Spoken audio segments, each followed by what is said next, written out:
Maman, papa, l'éducation de vos enfants, c'est notre priorité.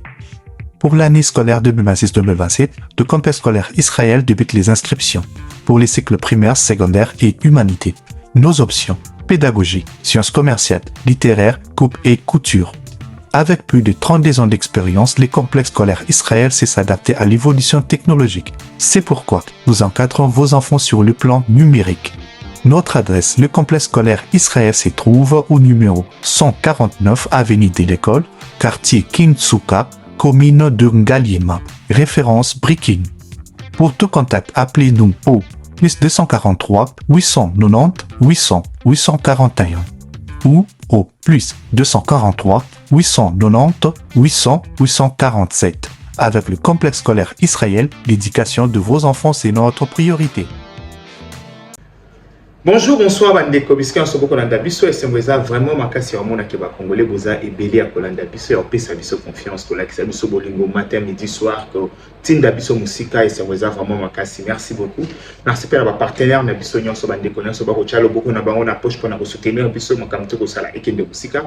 Merci beaucoup na kopesa merci mingi na maman Jeannette a passé à Londres. Merci beaucoup lobi nazwa ki message na yo, vraiment un grand merci. Merci pe na congolais nyonso ya bonne qualité. O azo ko continuer ko aimer vidéo na biso, ko commenter yango positivement pe ko partager yango. C'est là eza ko aider biso to kende musika. Merci mingi bandeko na ngai.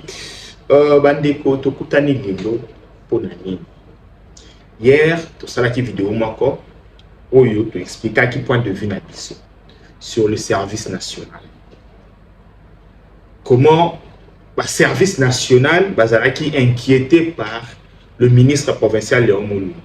Et sur le commentaire, sur tout, l'opinion était divisée. Mais Dieu merci, 80% des Congolais ça qui a raison. 10% des Congolais qui naître et l'autre 10% qui contredire. Cela n'est pas un problème.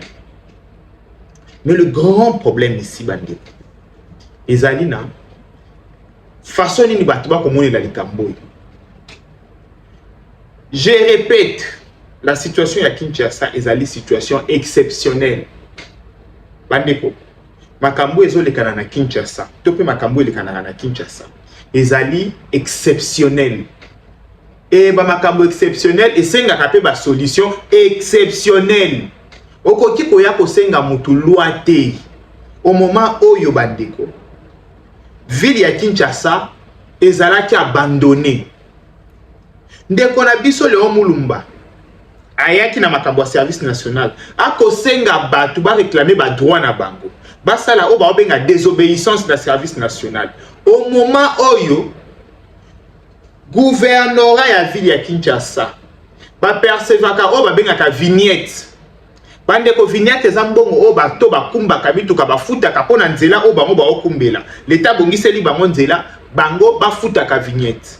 Mais na banzela ya mabe o bazana na Kinshasa na ba condition ya mabe ba traçage ezate. Est-ce que y a assez à mona mutake ko yebisa ba conducteur ke bo réclamer ba droit na bino bo futa vignette te ya ko sepela.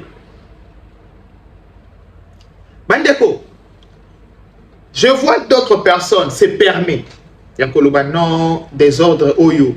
On doit créer yango c'est le chef de l'État parce que il fallait pas à créer tax force wana. Il fallait qu'il azwa choix moko ou soit appeler ça complètement ville la service national étant Kassobokabu gouverneur, je vous annonce aujourd'hui il sera décoré. Topé il fallait qu'attiquer la Daniel Bumba mais à renforcer Daniel Bumba. Bande kona bande les libres. Ville ya Kinshasa est dans une situation moko exceptionnelle. Yango moni ba mini ba mesure mususu exceptionnelle bandeko. Makambo ele kana na ville ya Kinshasa, c'est difficile au monango ailleurs. Bandeko, c'est difficile au monango ailleurs. Je vous ai dit, on nous parle de code de la route à Kinshasa. Code de la route, ça veut dire que ce sont des routes tracées, des routes améliorées, des routes arrangées. C'est là que tu respectes le code. Comme à un moment, au moni panneau, bah, il sur 50 à l'heure. Ok, 50 à l'heure. Comme à un moment, bah, il sur au parquet, au parquet. Au comme bah, il sur feu vert, les cas. Feu jaune, ralentir, télément. Ralentir, feu rouge, télément. C'est ça, c'est ce qu'on appelle le code de la route que les gens doivent respecter. Et dans une ville comme Kinshasa, où tout cela n'existe pas, mais beaucoup de chauffeurs va respecter le code de la route. Les chauffeurs va respecter quel code de la route? N'a une question. Dans la ville locale à Kinshasa, oyo, affichage, il y a nini, on appelle ça comment? Panneau, il y a panneau de signalisation. Et ça rare. Au ça là, kilomètre pour mon panneau, mon panneau, on appelle ça la kate.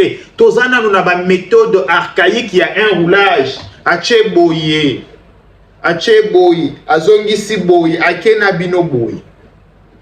Mes frères et sœurs, tous en nous avons une méthode wana. Dans la ville Oyo, même interdiction, il y a quelque chose à droite et les cas qui sont à droite et liboso, exact. Je remercie les chauffeurs ya Congo.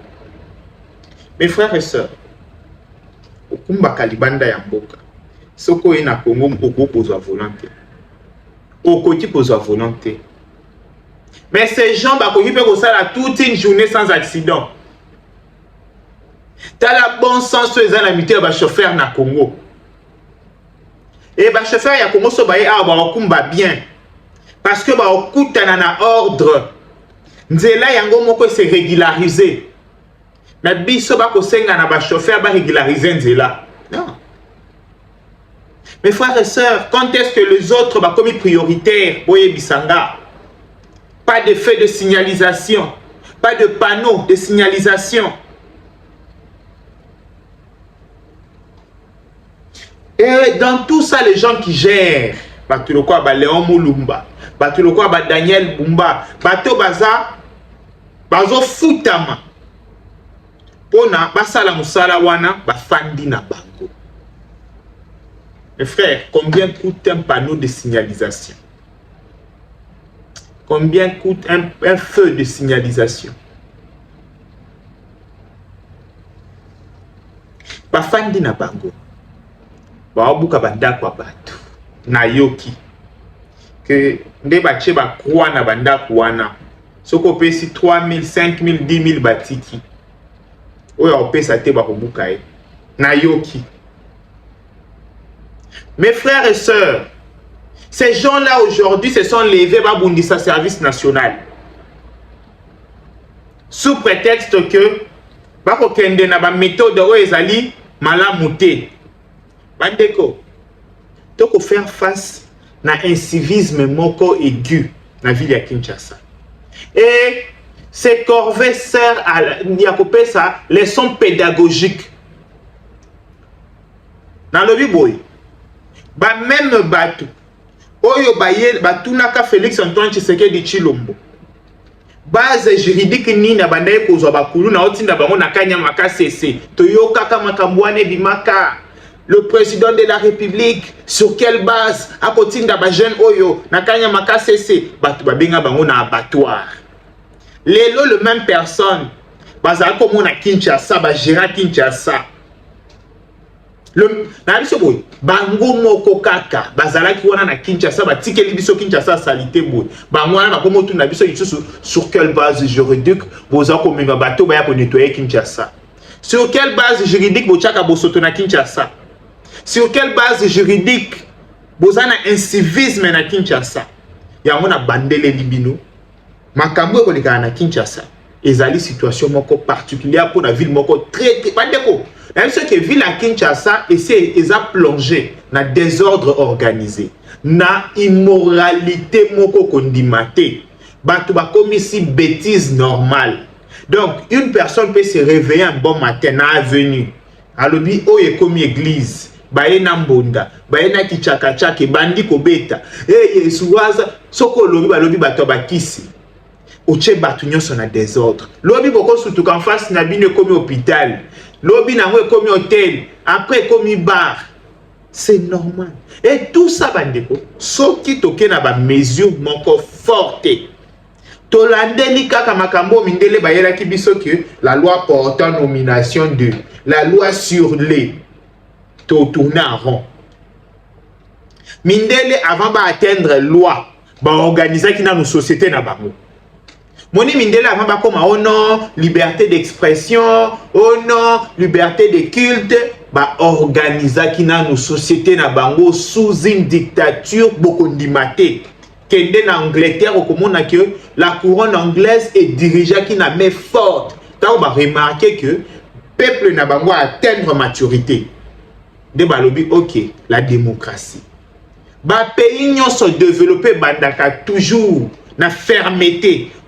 Organiser dans nos sociétés na bino. Torofanda ndenge nini, torofanda boye. Oya ko respecter ta komona. Ba bo che force. So ko moni ke batu nyonso ba assimiler. Batu nyonso ba komi batu na société, bolobi ok. Na minute nyonso ebi déjà ba droit na e na ba devoir na e. Mais oyo mboka nini oyo incivisme ezana nous. Otali pena na TV au moni ke ba beti mutu film ko abwaki mulangi. Mais on se permettre ka okiboka isu mulangi. Bande tala niveau wana. Otali pena bona TV. Au moni ke ba beti ndeko moko bo film ko abwaki mulangi. Mais yo signé kaka obwaki pe mulangi. Degré incivisme ya mutindo wana. Degré ya incivisme ya mutindo wana. Donc mon am toyeb sanga moni makamboyo il faut qu'on résoudre mon loi. Loi exacte. Bandeko, loi exacte. Na Japon, na Chine, au sala moté. Bandeko. Na yebisibino na Chine. To na Japon. Ce qu'on met que waka matiti, il faut fukama. Bah comme moi na ba prison moko boye moko lobi oh likambunini. Oui. Parce que bah comprendre que société, il faut nous ba organiser yango. Ce qui a le cas par fimbu, batu ba beta mananu fimbu na degré moko yake bêtise sila. Je veux que ces histoires et les messages chefs de l'État. Monsieur le Président, où est un message? Il y a compatriotes, il y a mutu moko azofanda na yo na mboka. Il y a mwana na yo ya mboka. Monsieur le Président, chef de l'État, Félix Antoine Tshisekedi Tshilombo, message. Monsieur le Président, kolanda makele la wenzo nyonso te. Concernant service national, concernant ba méthode wana ezala bongo. Samedi nyonso congolais tout. Azala na propriété liboso ya lupango na ye. Na lobi boy. Journée ya samedi. Boye bisa Congo parce que ceux qui ta congolais tout. Abongisi liboso ya lupango na ye, tous les mapamba qui chasse ces akitoko ba venir ce comme kitoko. Ceux qui ba kuti avenir na yo bande. Liboso ya lupango na osalité ba beti yo kaka 20 fouet na libomo. Ba senga mbongo te, ba luka mukolo lupango. Ba beta 20 fouet na libomo. 20 na libomo. Monsieur le Président, seule façon ya kobongisa Kinshasa yango wana. Botike di mutu semaine. Mais boyebisi que samedi abongisi liboso ya lupango na ye. Soki bakuti liboso ya lupango na yo salité. Tango baoloba liboso ya lupango wana na ba avenue bacha balabala. Bayebisi batali soki avenue wana eza boye 5 mètres. Bayebisi yo bongisa 2 mètres et pas bongisa 2 mètres butayi na katikati avenue comme propre. Oya ko bongisa te ba calculer na mètre. Ba betie 20 fimbu na libumu. Kotu na nga loi nini ko permettre biso te. Kotu na pe loi te. Soto sali bongo Kinshasa ko bonga. Yo ko tika salite liboso lopango na yo. Bangungi babimi bakomo kota na ba mapango bana bato. Malaria yango ane ko mokete. Malaria. Okoyoka ote ONG internationale a ko défendre. Bande ko kasi ba ONG wana. Baza soutenu par entreprise et ça la kabakisa malaria. Seule façon na bango ya côté kabakisi wana ezata muto belaka. Tangu to belaka wana nde ba ONG wana ba produit pharmaceutique wana etekaka. Soki ba Kinshasa comme sikoyo propre malade eza lisusu mingi te bakisi koteka mate. Moko kaka oh Human Rights Watch alobi boye baza konyokola batu ba ONG salite ko boma batu na Kinshasa bande ko salita Kinshasa nani alobeli yango te na mboka oyo lelo ba komo ko bongisa Kinshasa munyonso ko mina maloba koloba lelo Kinshasa komo respirer ndambu munyonso ko mina munoko ko fungola. Monsieur le Président Bolembate, Monsieur le Président Général Kassongo Kabwik Bolembate. C'est très important. Bolembate. C'est ça. Donc, pour nous raison la makambo à lobby, to yebisaki ndeko Léon Mulumba na obandela ngo lelo lisusu. Alongo la zolo na makambo à service national. Oui. Tous un problème n'a été, mais tout sengié poliment. Longola zolo na makambo service national. Koye bisanga pété que naza autorité à Kinshasa, tous autres travaillent ensemble té, vous travaillez pas ensemble té. Au ko contaminer ba habitude à mabé. Oui. Vous travaillez pas ensemble té, au ko contaminer ba habitude à mabé. Service national, pardon. Bo kendata na justice bo senga mesure d'éloignement na bato ya ville à Kinshasa. Et bandana gouverner ato na yele omulum. Bo senga ta mesure d'éloignement. Soka moni bino azalata 100 mètres. Soka poussa ni bo bete film. S'il vous plaît. Bato wana bandeko soki kaka ba poussa ni pembeni ya service national ba ko contaminer service national. Moi je vous dis, juka bomu na ka bato ya ville province à Kinshasa. Ba poussa ni ka pembeni ya service national. Ba komi ko solo la, ba komi ko sala makambo ndenge moko ba contaminer service national. Bandeko ya service national bosenga ata mesure d'éloignement nandeko Léon Mulumba to la Daniel Bumba basala musala na bango côté na bango bino pe bosala côté na bino ndeko Léon Mulumba to sengyo mingité mon frère to sengyo mingité s'éloigner na service national au maximum place service national les ali sala ta 100 mètres koko maté s'il vous plaît to lobela na biso yote. Bandeko si bo monanga na tangi kombo na ye na vie na ye biete ata na buki banda kwa batu na ye biete mais to sengeka eloko moko hein a tika makambo service national a éviter ko inciter la population à désobéissance parce que tant qu'il y a ko yebisa population que muto sali sa corvette et ça pour inciter la désobéissance. Donc, chef de l'État a dit que le service national salaboy. Yozo ya koyebi sa population que bossa la té. Ah. Donc, à éviter. Oza famille nae, oza ndeko nae, bengaye. Yebisa mon frère. Tolinaka o mingi, éviter service national au maximum. Et na ko senga bande kwa service national, bato ba contaminer binoté. Bossa la musala oboye na Kinshasa. Ce qu'il faut qu'on bêta film. Biso moko population. Ton demi ba bêta biso film. Ce qu'on décolle au Mulumba, dis-moi. Ya yo nini na kati. Population ye moko andimi ba bêta film. Bande yo kanisi qui est fier ya situation ya Kinshasa. Nani atombola musapa lobake, naza fier ya ndenge to fanda na Kinshasa. Qui est fier? Bande ko c'est la honte. Comment on a dit que bêta à Toloawa, tous à la ville à Kinshasa. Très sale. Et aujourd'hui, il y a des mesures qui sont prises. Au lieu de soutenir les mesures, au lieu de travailler ensemble, mais tu as la bande de Gomsou sur la qui est bon matin. Au lieu de s'accueillir,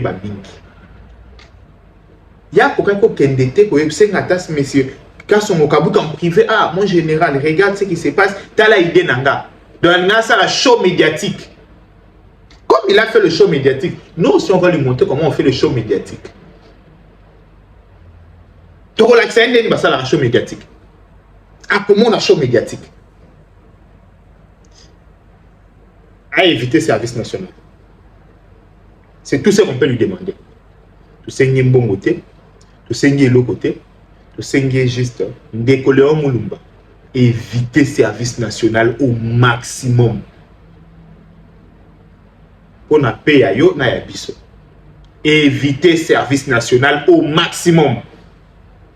C'est ça. Merci beaucoup, peuple congolais.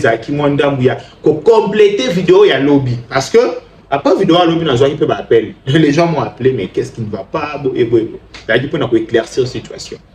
C'est ça. Merci beaucoup. Bye bye. Ciao. Maman, papa, l'éducation de vos enfants, c'est notre priorité. Pour l'année scolaire 2026-2027, le campus scolaire Israël débute les inscriptions pour les cycles primaires, secondaires et humanité. Nos options: pédagogie, sciences commerciales, littéraires, coupe et couture.